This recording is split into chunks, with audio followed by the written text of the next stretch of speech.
নমস্কার বন্ধুরা। দীর্ঘ 50 দিন অবসানের পর তিহার জেল থেকে জামিন পেলেন অরবিন্দ কেজরিওয়াল। কিন্তু এই জামিন সাময়িক, তার কারণ আবার 2রা জুন তাকে জেলে যেতে হবে। তবে হ্যাঁ, অরবিন্দ কেজরিওয়ালের মুক্তি দেশের রাজনৈতিক দৃষ্টিকোণ থেকে খুবই বড় খবর। তার কারণ এই অন্তর্বর্তীর জামিন নির্বাচনের সময় এক আকর্ষণীয় মোড় নিতে পারে। জামিনের শুনানির সময় সুপ্রিম কোর্টের বিচারপতি সঞ্জীব খান্না এবং বিচারপতি দীপঙ্কর দত্ত ইডিকে কয়েকটি প্রশ্ন করেন। প্রশ্নগুলির মধ্যে একটি ছিল, যদি ইডি 16 মাস ধরে জানতো যে কেজরিওয়াল আবগারি কেলেঙ্কারিতে জড়িত এবং তিনিই মাস্টারমাইন্ড, তাহলে কেন তারা আগে ব্যবস্থা নেননি, কেনই বা তারা আগে তদন্ত করেননি। জামিনের খবর আসা মাত্রই দিল্লির লেফটেন্যান্ট গভর্নর কেজরিওয়ালকে অভিযুক্ত করে এনআইএ তদন্তের দাবি করেছেন। তিনি জানিয়েছেন যে আমেরিকান খালিস্তানি গোষ্ঠী কেজরিওয়ালকে নাকি $16 মিলিয়ন সরবরাহ করেছে, যার কোনো তথ্য প্রমাণ আছে কিনা তা এখনও তদন্ত সাপেক্ষ। মনে রাখবেন, সরকার যদি নিরপেক্ষ হতো তাহলে 2 বছরের মধ্যেই বিচার নিষ্পত্তি হয়ে যেত, যেভাবে হয়েছিল আজমল কাসবের সময়। অন্যদিকে ব্রিজভূষণ সিং শরণের বিরুদ্ধে চার্জশিট পর্যন্ত গঠন করা হয়নি, যিনি মূলত অভিযুক্ত ছিলেন কুস্তিগিরদের বিরুদ্ধে যৌন নিগ্রহের জন্য। ইন্টারেস্টিং ফ্যাক্ট হলো, অরবিন্দ কেজরিওয়ালের ক্ষেত্রে মামলা শুরুই করা হয়েছিল না। লোকসভা নির্বাচনের সময় রাজ্যের মুখ্যমন্ত্রীকে এভাবে গ্রেপ্তার, গোটা ভারতবর্ষের নির্বাচনে নিরপেক্ষতা নিয়ে প্রশ্ন উঠেছে। কিভাবে জড়িয়ে পড়েছেন অরবিন্দ কেজরিওয়াল এই আবগারি নীতিতে? দিল্লির আবগারি নীতিই বা কী ছিল? পিএমএলএ অ্যাক্ট কী, যার কারণে মনীষ সিসোদিয়া, সঞ্জয় সিং, কেজরিওয়ালের মতন ব্যক্তিরা গ্রেপ্তার হয়েছে? দেখুন, অ্যালকোহলের উপর ট্যাক্স বসিয়ে প্রত্যেকটি রাজ্য সরকার প্রচুর পরিমাণ টাকা আয় করে, যাকে এক্সাইজ রেভিনিউ বলে। গত বছরের উত্তরপ্রদেশের এক্সাইজ রেভিনিউর পরিমাণ ছিল প্রায় 47,600 কোটি টাকা, যা গত বছরের তুলনায় 15.5% বৃদ্ধি পেয়েছিল। দিল্লিতে 2020-21 সালে এই সংখ্যা ছিল মাত্র 6,000 কোটি টাকা। আবগারি বিভাগ ছিল মনীষ সিসোদিয়ার অধীনে। তিনি বুঝতে পেরেছিলেন যে সেখানকার পুরনো আবগারি নীতিতে অনেক সমস্যা রয়েছে। অ্যালকোহলের দোকান সংখ্যায় কম থাকার জন্য অনেকে হরিয়ানা বা উত্তরপ্রদেশে অ্যালকোহল কিনতে যেতেন। তার সঙ্গে ছিল দোকানদারদের কর ফাঁকি দেওয়া এবং কালোবাজারি করে অ্যালকোহল বিক্রি করা। এসবের কারণে দিল্লি সরকার প্রচুর অর্থের ক্ষতির সম্মুখীন হয়েছিল। তাই মনীষ সিসোদিয়া একটি নতুন আবগারি নীতি আনতে চেয়েছিলেন, যা পুরনো পদ্ধতি পাল্টে এক নতুন সিস্টেম চালু করতে পারে, যাতে সরকারের কোষাগারে প্রচুর পরিমাণে অর্থ আসে। তার জন্য নতুন নীতিতে কিছু গুরুত্বপূর্ণ পরিবর্তন আনা হয়েছিল, যেখানে দোকানের সংখ্যা 600 থেকে বাড়িয়ে 849 করা হয়েছিল। পুরো শহরে সমানভাবে দোকানের ডিস্ট্রিবিউশন করা হয়েছিল। সরকারি দোকানগুলোকে বেসরকারি করা হয়। দোকানগুলির কোয়ালিটি উন্নতির জন্য কিছু মিনিমাম রিকোয়ারমেন্ট ঘোষণা করা হয়েছিল, যেখানে থাকবে কমপক্ষে 500 বর্গফুট এলাকা, সিসিটিভি ক্যামেরা, এসি ইত্যাদি। প্রাইভেটে দোকান খুলতে গেলে যে লাইসেন্স দেওয়া হয়েছিল তার দাম বাড়ানো হয়েছিল, অর্থাৎ লাইসেন্সের যাতে অবমূল্যায়ন না হয় একটি বিডিং সিস্টেম চালু করা হয়েছিল। যারা এই বিডে অংশগ্রহণ করবেন তাদের 30 কোটি টাকা ফেরতযোগ্য নিরাপত্তা আমানত হিসাবে জমা দিতে বলা হয়েছিল, যাতে শুধুমাত্র বড় বড় কোম্পানি বিড করতে পারে। 2021 সালের আগস্টে দিল্লি সরকার লাইসেন্সের নিলামের মাধ্যমে প্রচুর অর্থ পায় এবং আপ সরকার এই নীতিটিকে সফল হিসাবে জনগণের সামনে তুলে ধরে এবং 17 নভেম্বর 2021 থেকে নীতিটি আনুষ্ঠানিকভাবে প্রয়োগ করা হয়। নতুন আবগারি নীতিতে সরকারের লক্ষ্য ছিল 10,000 কোটি টাকা উপার্জন করা, কিন্তু প্রথম 8 মাসে তারা 2,000 কোটি টাকা উপার্জন করতে পারেনি। বিজেপি ও দিল্লির লেফটেন্যান্ট গভর্নর যে দায়ী, তার জন্য আপ সরকার অভিযোগ তোলে। কারণ পলিসি চালুর 2 দিন আগে লেফটেন্যান্ট গভর্নর একটি শর্ত রেখেছিলেন, যেখানে দোকান মালিকদের দোকান খুলতে গেলে ডিডিএ বা দিল্লি ডেভেলপমেন্ট অথরিটি এবং এমসিডি বা মিউনিসিপ্যাল কর্পোরেশন অফ দিল্লি থেকে অনুমতি নিতে হবে, যার ফলে অনেক প্রাইভেট কোম্পানি এই পলিসি থেকে পিছিয়ে যান। মনীষ সিসোদিয়া বলেন যে বিজেপি বেসরকারি ব্যক্তিদের দোকান না খোলার জন্য ইডি ও সিবিআইকে ব্যবহার করেছিলেন। অন্যদিকে বিরোধী দল বিজেপি ও কংগ্রেস অভিযুক্ত করেছে আপ সরকারকে। তারা অভিযোগ করেছেন স্কুল ও ধর্মীয় স্থানের চারপাশে এই দোকান খুললে সামাজিক ব্যবস্থা নষ্ট হবে।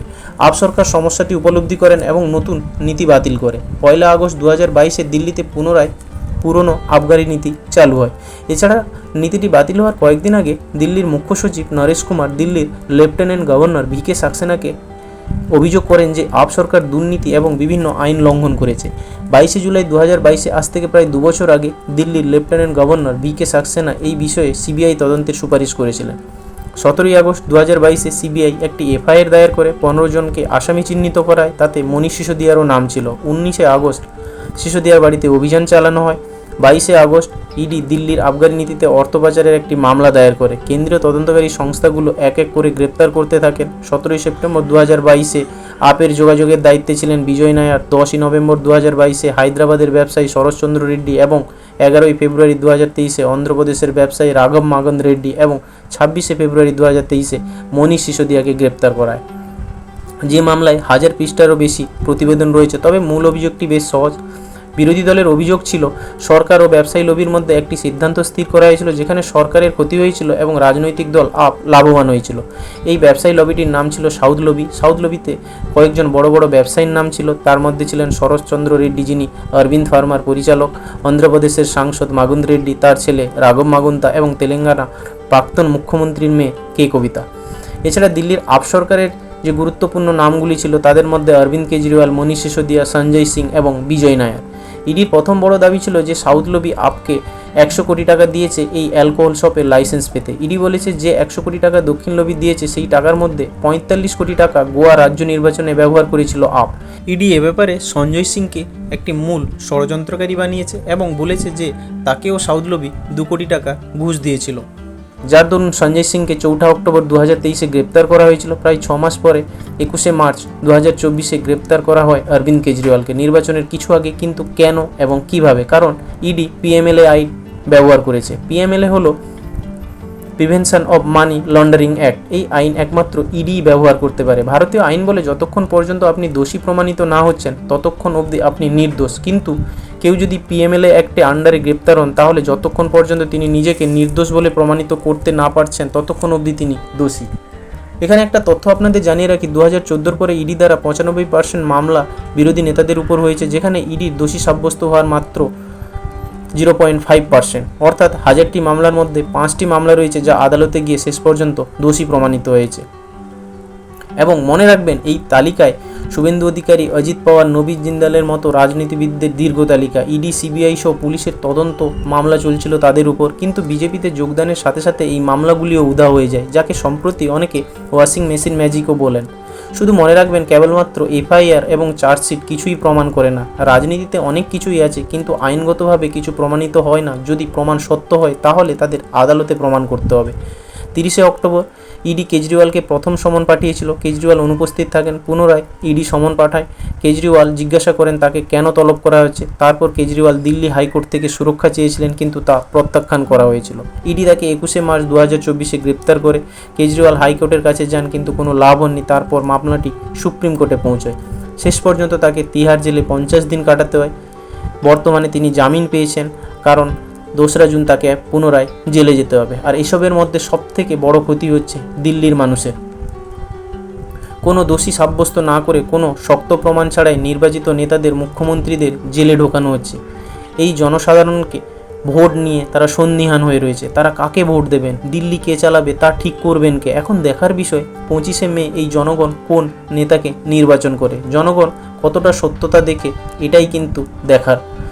ইতিহাসে ইডির সবথেকে বড় মামলা হবে যদি তারা আবগারি কেলেঙ্কারি প্রমাণ করে এবং কেজরিওয়ালকে দোষী সাব্যস্ত করে। কিন্তু যদি এটি না হয় এবং কোনো প্রমাণ না থাকে এবং তারপরে নির্বাচন হয়, তাহলে আপের যে ক্ষতি হলো তা গণতন্ত্রের সবথেকে বড় কেলেঙ্কারি হবে এখনও পর্যন্ত। কোনো ব্যক্তির উপর অপরাধীর দাগ দেওয়া এবং তার পরবর্তী তার ইমেজ, তার ব্যক্তিসত্তা এবং তার পরিবারের উপর কী প্রভাব পড়ে তা দেখার বিষয়। এখন সত্য কী, অভিযোগ কী, প্রমাণ কী, রাজনীতি কী, আমি আশা করি এই সমস্ত কিছু দেখার পরে আপনি নিশ্চয়ই বুঝতে পারবেন দিল্লির জনসাধারণ কী সিদ্ধান্ত নেয় তা ভোটের ফলাফলের পরই বোঝা যাবে। আশা করছি এই ভিডিওটি আপনাদের ভালো লেগেছে। আর যদি ভালো লেগে থাকে তাহলে বন্ধুদের সঙ্গে শেয়ার করতে ভুলবেন না। কিন্তু পরের ভিডিওয়ে আবার দেখা হচ্ছে। ততক্ষণ অবধি জয় হিন্দ, জয় ভারত।